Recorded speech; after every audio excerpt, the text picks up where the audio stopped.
Good afternoon mga kababayan. Yan, okay. So, ang ganda ng skin ko ah. Gumaganda yung skin ko, no? Thank you so much sa Evolve, yung Glutacollagen nila, tsaka yung serum, and then yung sunscreen yan.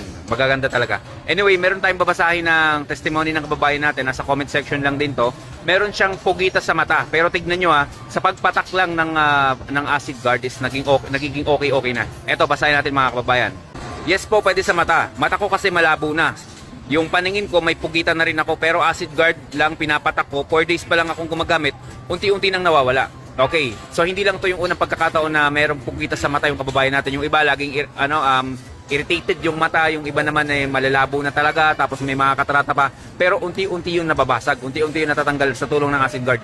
Lalo na kapag iniinom natin, hindi lang mata ang matutulungan, yung overall ng kalusugan natin. And then syempre, yung lunas natin, yung number 1 trending na Lunas Herbal Capsule natin, napakaganda yan mga kababayan.